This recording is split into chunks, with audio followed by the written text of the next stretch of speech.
Catus Maximus here, this time with a review and comparison of hot melt glue guns or hot glue guns. And all hot glue gun is they are heat-based tools that take these, which are a form of low temperature, relatively low temperature. Most of these run at around 350 to 400 degrees, form of plastic, and when they heat up, it actually liquefies the glue, and as it forces it through the heater element, it extrudes it out of the tip of these, and then you can use it to attach stuff. Very common for electronics to get wires to secure, and arts and crafts and hobbies. Actually, it's used quite often, although generally speaking, I recommend against hot glue in automotive applications because, of course, even though hot glue will become liquid at like 350 degrees, it softens at much lower temperatures than that. It starts getting pretty soft at about 100 degrees. And inside a hot car, and hot cars can get 120, 130, 140. I've seen 150 degree dashboards. It's surprising. It will just start coming loose. And so not recommended for any kind of real heat sensitive applications. Also under extreme cold, it becomes pretty brittle. So hot glue is pretty versatile, but it really likes to be around normal temperatures, say 40 and 80 degrees is where it's optimal for. So it's great for repairing furniture and arts and crafts, but when you leave it out in the heat, it softens up and things drift and move around, and if it's left out in the real cold, it can start cracking apart. The real advantage is being a hot glue, it really sinks into any pores of the surface of materials and does end up adhering pretty well. And if you're wondering why hot glue is so common and popular, one is that kind of flexibility, so it is pretty durable and does offer decent durability because it is flexible. And two, it's tremendously convenient versus using other glues and epoxies and all other adhesives, and there is a whole world of adhesives out there. Hot glue is just super convenient. You heat up the gun, it only takes about 5 minutes or so, at the longest for one of these to heat up. You glue together what you want to glue together, and then as soon as the glue cools, 5 minutes, so you're done. So within 15 minutes, you can go from plugging in the hot glue gun, gluing what you want to glue, and then having the glue be set up and ready to be used, all within 15 minutes, and that is very convenient. The second thing, and the real purpose of this review, is just to show the various forms of hot glue guns that are out there. Not to really demonstrate the properties of hot glue itself, and that will be a future video. I have plenty of future videos for actually using and doing projects with all the tools that I've reviewed. That kind of is the long-term plan for this channel. I don't know if anybody's noticed, but I'm approaching 500 videos in less than a year. I work at YouTube. It would be sweet if I could be one of those YouTubers uploading a video every couple of weeks and just having them explode. Unfortunately, that's not the nature of my channel. I have to make up for it through lots of quantity and detail, and as the years go on, it'll provide a nice base for me. I don't know if I'll be uploading as many videos in my second year as that's approaching, but we'll see how that goes. Anyway, on to these hot glue guns. The big varieties, these are most of the common ones that you'll see around the United States. And we got some Stanley units, Black & Decker units. We have the Aero unit. And then we have a couple of older units. We have a Bosch Thermo grip, and that's actually a commercial grade hot glue gun. And then we have this Loctite, which was actually made in the 80s. And it was an initial version of a cordless hot glue gun. I think one of the first of the cordless. Although it's not traditional cordless. It's not battery powered. And they do have battery operated from cheap brands, from Ryobi to more expensive brands, which is really nice. All the lithium ion power tools means that you can have cordless hot glue guns that work exactly the same. The exact same performance as any of the plug-in ones. And that makes them even more convenient. Anyway, how most of these work, except for this manual feed one here, is when you put in a hot glue stick, they have a little silicone boot which acts as not a one-way valve, but it is a one-way limiter so that the hot glue stick can't slide back out of the machine. And then as you want to use your glue, it heats up and then you use the trigger, and that has a little system here where when you pull the trigger, it has this second thing where it binds against the glue stick and forces it through, and of course glue oozes out of the tip. You want to go nice and slow, because if you go, there's kind of an odd delay where you'll shove the stick in, it'll melt, and then the glue will come out. It's a small delay, but it also means kind of like a caulking gun, that when you press the glue and do your gluing, there's still going to be a little bit of residual pressure and the glue is going to dribble out, and that's something you can't ever get away with. Just like a caulking gun, you can release the pressure, but there'll still be a little bit of dribble, and so you always have to kind of be aware of that, because whenever you set these down, there'll always be just like a little bit of hot glue that falls out. So you want to set them on, some kind of metal surface, or a surface where you don't have to worry about the little bits of hot glue that dribble out. And hot glue sometimes gets stringy when you're applying it. And of course, the easy way to prevent that is when you do your gluing, if you have any kind of surface where you can kind of just wipe the tip a little bit, that'll prevent the stringy issues. I really like these arrows. I don't like arrow tackers that much, and I don't like the way their company hunts down YouTubers and leaves boilerplate, contact us if you have any problems, into the comments of any reviews of their products. It's the first company I've encountered that actually does that. So you could say, they're being more proactive, but they're not when they're leaving boilerplate responses rather than addressing anything that you have specifically said in a particular video. And boilerplates are just templates. This is copy and pasted text that they respond to, I'm sure, every review the same way.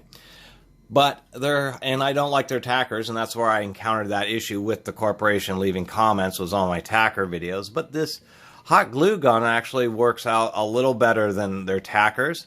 I like its ergonomics. I like that it's compact.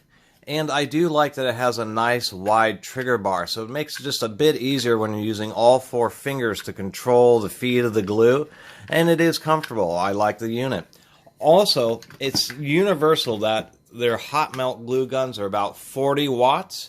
Except for these small diameter stick ones, like this tiny little Stanley, which is a 15-watt version. There's also hot and what is known as cool melt glue, and you almost never see cool melt glue just because it is so temperature sensitive.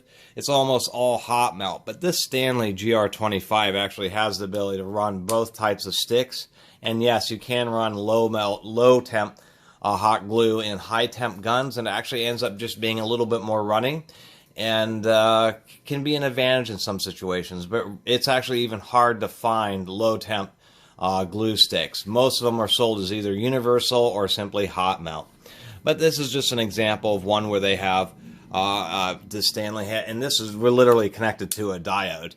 So just either half the AC waveform or the full AC waveform. And, the trigger isn't so great, but this is just another style. As we can see, a lot of them have these windows in them, so you can easily see if your glue stick is starting to run out, and you just put another one in the back and continue to do your work. Even though I've lost the stands on some of these, most of these types of tools come with little stands, so when you're using them, you can set them down and they'll just kind of sit like that, which is nice and handy. I do appreciate that. This little Stanley has this. I don't even know if I have any remaining tiny glue stick, but this is kind of convenient because it is a trigger feed, I should say, versus a manual thumb feed like this one. But they do make them very, very small and compact, so you can get into tight areas. Say you're doing some kind of furniture repair or just working in any kind of confined space, so you can there are tiny little hot glue guns like this, which allow you to get access to those tight spaces. And this is another Stanley. And I will be including part numbers for all of these. We have this Black & Decker, which is just fine. It's kind of interesting because Black & Decker had a cheap version of corded drills, and they actually had a similar body design. And it was kind of odd. For a while, Black & Decker was making a lot of tools, and they were all looking similar. If this was sitting in a box with a similar type of drill, you would just think it's a small drill until you saw that it was a hot glue gun. And there are some minor quality differences. Sometimes, they do get little bits in there, get clogged, and you have to run a wire through. And cheaper ones are just fixed like this, where you just have to deal with running the wire through, pushing the rest of the glue stick out to try to clean them out. A little bit nicer ones, like even this Black & Decker here, or such as this Arrow, allow you to unscrew the tip, and you can actually order different tip shapes if you want that, but it also makes it easier to clean out because you can unscrew the tip and then have a bigger access to the larger diameter bore. I'm going to talk about this one real fast. I can't remember what brand it is. Let me get it untangled here. There we go. This is... I have no idea. That may be a Bosch such. It literally just says glue gun. Who knows who made this thing? Made in Taiwan.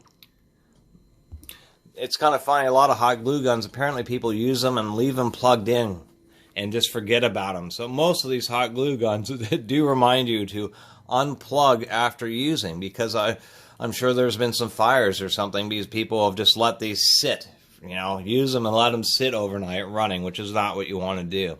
What I like about this one is this uses the standard full diameter hot glue sticks, but it isn't a trigger feed. You actually have to manually push in the stick with your thumb, so it's not as convenient to use, except for I have it because it uses the standard full-size sticks, and it is also very, very, very compact.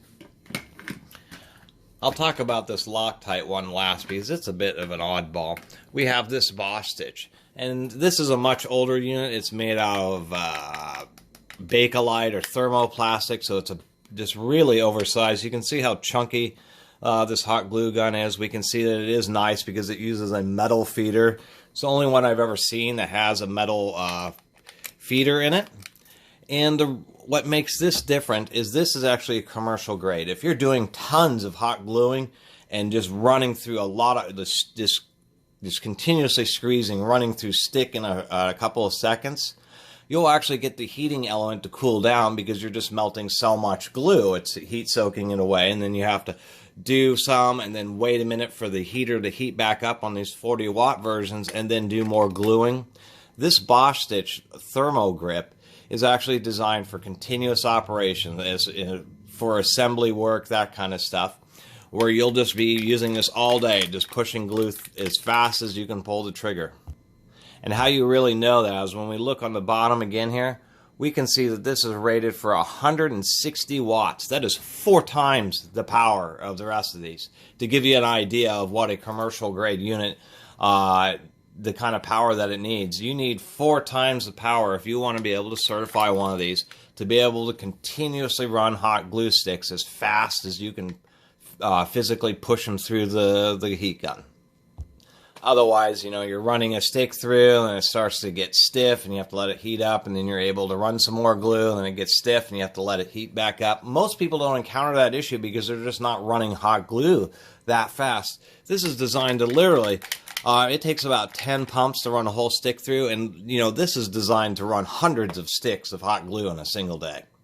Such as, you know, if you're using it to assemble furniture or something like that, where you're just using tons of hot glue.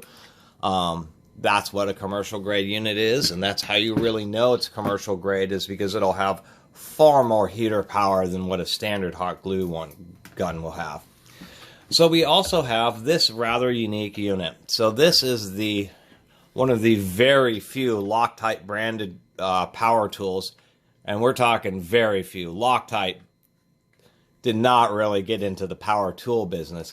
But this thing is actually copyright here, if we can get it to look, 1986. And we also notice it's a little odd because it's rated at 100 volts rather than the standard 110, 115, 120. Of course, it works fine, but I think that's just a bit of a printing error. So how this is, as far as its ergonomics, it's a little funky. I don't like the ergonomics that they use on this cordless version. I do like that it has a wide trigger, but it's not quite as easy to see when you're getting close to the end of a glue stick, and yet you need to insert an additional glue stick.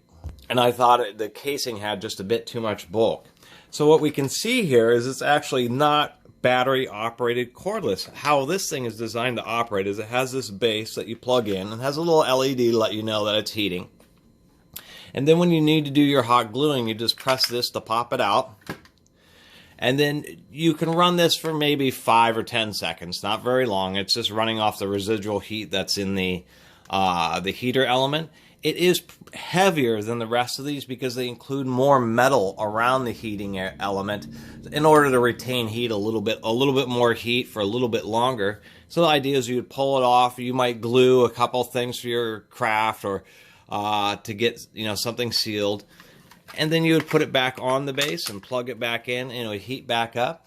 It is kind of convenient because it has its own tray that catches any dribbles of glue, and so that is kind of neat.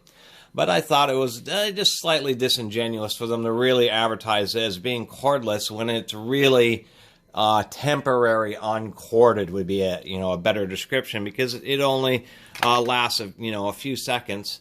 Like I said, 5 or 10 seconds before it starts to cool off, and you have to plug it back in. But I thought that was an interesting idea. And if you're doing things like electronics, where you're just putting a little dab of hot glue there and a little dab of hot glue here, it actually works well, and that's why I have it. It's great for electronics because you don't have that wire dangling around. It could be useful in certain other applications, but you just pull it off and do a couple little gluing and then put it back on its base. One thing that is also annoying about it is you have to make sure to firmly seat this.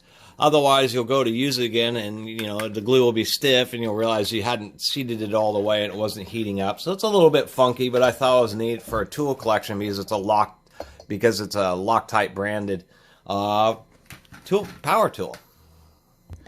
Anyway, that was just a discussion of some various different hot glue guns, and I kind of wanted to show because I had a collection of these, but it also kind of spans the various different styles that you'll see, from nicer, more modern units like the Aero, dual temperature, compact units, as well as commercial units. Anyway, I think that's the end of this review and comparison, so I'll go ahead and thank everybody who has subscribed to my channel, and if you have not subscribed to Catus Maximus, please do subscribe to the Catus Maximus channel. Until next time, Catus Maximus out.